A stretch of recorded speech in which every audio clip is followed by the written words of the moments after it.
क्या इंसान इस दुनिया से खत्म होने की कगार पे है, और अगर हाँ तो कैसे? तो दोस्तों, ये जो पहला सवाल है इसका जवाब है हाँ। और ये कैसे होगा ये आपको आगे वीडियो में पता चल जाएगा, तो इस वीडियो को पूरा जरूर देखें। हाल ही में ब्रिटिश कॉस्मोलॉजिस्ट ब्रेंडन कार्टर ने इस दिन पे बात की थी और इस दिन को डूम्सडे के नाम से कहा था। तो ये जो वीडियो है इसमें हम उन फैक्टर्स यानी उन घटनाओं पे बात करेंगे जिसके कारण इस धरती से मनुष्य जाति और सभी जीवित प्रजातियों का खात्मा हो सकता है। ये जो घटनाएं हैं इनमें से कुछ प्राकृतिक है और कुछ इंसानों की करामात। ये घटनाएं मौजूदा जनरेशन के लाइफ टाइम में ही होंगी। ब्रेंडन कार्टर ने यह भी कहा था कि this generation is the most unluckiest one of all. तो हेलो दोस्तों, कैसे हैं आप लोग? उम्मीद करता हूँ कि अच्छे होंगे और बहुत अच्छे होंगे। तो हमेशा की तरह इस वीडियो से पहले अगर आप नए हो हमारे चैनल पर तो इस चैनल को सब्सक्राइब करो, और अगर ये वीडियो आपको इंटरेस्टिंग लगता है तो इस वीडियो को लाइक करो और अपने दोस्तों के साथ शेयर करो। हम सब जानते हैं कि इंसानों की गतिविधियां इस धरती पर रहने वाले हर एक जीव को बहुत ज्यादा नुकसान पहुंचा रही हैं, और ये कतई भी हालात को सुधरने में मदद नहीं कर रही है। इस बात का अंदाजा ऐसे लगाया जा सकता है कि मौजूदा एनिमल एक्सटिंक्शन रेट पहले के मिले एक्सटिंक्शन रेट से 1000 गुना ज्यादा है, और इन सब के बावजूद हम अभी भी डार्ट स्नेल और रेड स्क्विरल के लिए परेशान हैं। अगर ऐसा ही चलता रहा तो अगले एक्सटिंक्शन लिस्ट में इंसानों का नाम टॉप पर होगा। तो चलो इस वीडियो को शुरू करते हैं।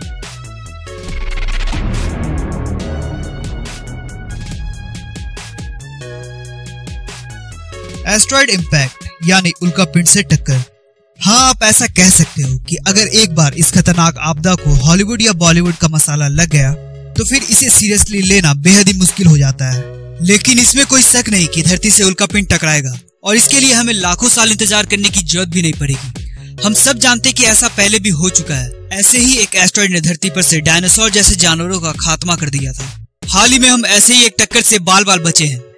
एपोसिस नाम का एक एस्ट्रॉइड 2004 में पृथ्वी के बेहद ही पास से होकर गुजरा था, और वैज्ञानिकों ने इसे एक बड़े खतरे के रूप में दर्ज किया था। उन्होंने इसके मूवमेंट को एनालाइज करके ये पता लगाया कि 2029 में ये एक बार फिर धरती के बेहद ही करीब से गुजरेगा, और अगर ये धरती से उस वक्त टकराया तो महाप्रलय मचा सकता है। अगर 2029 में हम इसके टक्कर से बच भी गए तो ये 2036 में दोबारा लौट के आएगा, और उस वक्त हम इसके टक्कर से बच नहीं पाएंगे। अगर ये टक्कर होती है तो इसका इम्पैक्ट जो होगा वो हिरोशिमा में गिराए गए परमाणु बम से भी 10 लाख गुना ज्यादा होगा। ये just धमाका होगा वो इतना खतरनाक होगा कि इसके कारण धरती से जीवन पूरी तरह से खत्म हो जाएगा।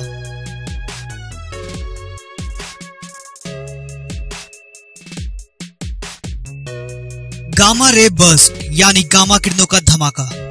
अगर आप आसमान को गामा रे विजन के साथ देखते हो तो आप हैरान रह जाओगे गामा रे की बारिश को देखकर। दिन में कम से कम एक बार ये गामा रे आउटबर्स्ट होता ही है, जो हमारे एटमॉस्फेयर को रोशन कर देता है और पलक झपकते ही खत्म हो जाता है। हाल ही में इन गामा रेस के ऊपर स्टडी की गई थी। इस स्टडी में बेहद ही चौंका देने वाली बातें सामने आई। ये जो गामा रे होता है ये असल में दूसरे गैलेक्सीज के कारण पैदा होता है। ये हमारे सूरज से भी 10 क्वाड्रिलियन टाइम्स ज्यादा एनर्जेटिक होता है, यानी एक के बाद 16 जीरोस। ये जो गामा रे होता है ये असल में 2 डेड स्टार के कोलैप्स होने यानी उनके टकराने से पैदा होता है। इसकी ताकत इतनी होती है कि 1000 लाइट ईयर दूर तक महसूस किया जा सकता है। फिलहाल धरती का एटमॉस्फेयर और उसकी मैग्नेटिक फील्ड इस बर्स्ट से इसे बचा रही है, लेकिन फ्रेंड, धरती की मैग्नेटिक फील्ड धीरे धीरे कमजोर होती जा रही है, और हो सकता है कि अगले 100 साल के अंदर हमें गामा रेस के असर देखने को मिल सकते हैं। अगर ये गामा रे बहुत ज्यादा ताकतवर हुआ तो हमारे एटमॉस्फेयर से ओजोन लेयर को जला देगा, और इसके कारण धरती से जीवन तुरंत नहीं लेकिन बहुत बुरी तरह से रेडिएशन के चपेट में आकर धीरे धीरे खत्म हो जाएगी।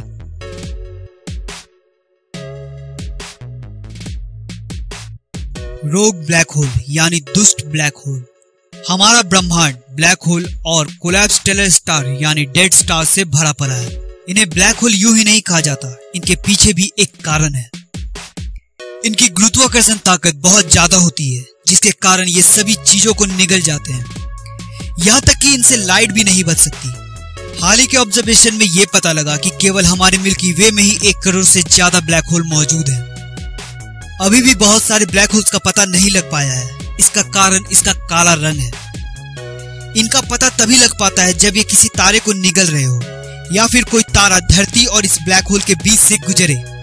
ये इतने ताकतवर होते हैं कि इन्हें धरती के पास आने की जरूरत भी नहीं है। बस अगर ये हमारे सोलर सिस्टम के करीब से भी गुजर जाएं, तो पूरे के पूरे प्लैनेट्स को उनके ऑर्बिट से हिला देंगे, और फिर क्या, बाकी की सभी चीजें प्लैनेट्स खुद ही कर लेंगे। सुपर वोल्केनो इरप्शन यानी ज्वालामुखीय विस्फोट। धरती पे होने वाली वोल्केनिक धमाकों ने धरती पे कई बार जीवन को अस्त व्यस्त किया है और काफी नुकसान भी पहुंचाया है। ऐसा ही एक ज्वालामुखी माउंट तंबोरा जो इंडोनेशिया में मौजूद है, जिसने अप्रैल 1816 में बहुत ही भारी तबाही मचाई थी, जिसमें 92,000 लोगों को अपने जान से हाथ धोना पड़ा था। ये 92,000 लोगों तक ही सीमित नहीं रहा, इससे निकली राख ने आसमान को ढक लिया और फसलों को नष्ट कर दिया, जिसके कारण ये आंकड़े 1 लाख तक पहुंच गए। ये तो सिर्फ एक नॉर्मल ज्वालामुखी था। अगर इसके जगह पे कोई सुपर वोल्केनो फट जाता है तो क्या होगा? जो नॉर्मल वोल्केनो होता है उसमें 1 किलोमीटर क्यूब तक की मैग्मा होती है और वहीं एक सुपर वोल्केनो में 1000 किलोमीटर क्यूब तक की मैग्मा होती है। ये मैग्मा असल में पिघले हुए पत्थर होते हैं, जिसका टेम्परेचर 1300 डिग्री सेल्सियस तक होता है। अगर एक सुपर वोल्केनो फट जाता है तो उससे निकला हुआ राख पूरी धरती को ढक लेगा और 1 साल तक सूरज की किरणों को धरती पे आने से रोक देगा, जिसके कारण सारी फसलें नष्ट हो जाएंगी और धरती का तापमान काफी नीचे तक गिर जाएगा और इसकी वजह से लोग धीरे धीरे मरने लगेंगे। जाइंट सोलर फ्लेयर यानी विशाल सूर्य तेजाग्नि। हम जानते हैं कि सूरज पर विस्फोट होता रहता है और इन विस्फोटों में से एक विस्फोट को सोलर फ्लेयर यानी कोरोनल मास इजेक्शन भी कहते हैं। ये ऐसा मैग्नेटिक धमाका है जिसके कारण सब एटॉमिक पार्टिकल्स धरती की तरफ पहुंच जाते हैं। ये धरती की कम्युनिकेशन सिस्टम को डिस्ट्रॉय कर सकता है, यहाँ तक कि बिजली और सभी टेक्नोलॉजीज को ठप कर सकता है। ये सब सिर्फ सूरज से आए हुए सब एटॉमिक पार्टिकल्स के कारण होगा, जो सूरज से लगभग 65 लाख किलोमीटर पर आवर की स्पीड से आते रहते हैं। ये सूरज से हमेशा निकलते रहते हैं और हमारी धरती की मैग्नेटिक फील्ड हमें इनसे बचाती रहती है। लेकिन अगर ये सोलर फ्लेयर आउटबर्स्ट ज्यादा बड़ा हुआ तो ये पृथ्वी की मैग्नेटिक फील्ड को भेद देगा और धरती पर बड़ी तबाही मचा देगा और इसके बाद धरती की ऊपरी सतह पर रहने वाली जीवन धीरे धीरे नष्ट हो जाएगी। लेकिन जो जानवर पानी के अंदर या जमीन के नीचे रहते हैं वो जिंदा रहेंगे, इनमें से चाहे जो भी कारण हो अंत का। जैसा हम जानते हैं कि हमारी धरती हमेशा जीवन रचती आई है और रचती रहेगी। तो दोस्तों, अगर ये वीडियो आपको पसंद आया तो इस वीडियो को लाइक और शेयर करें।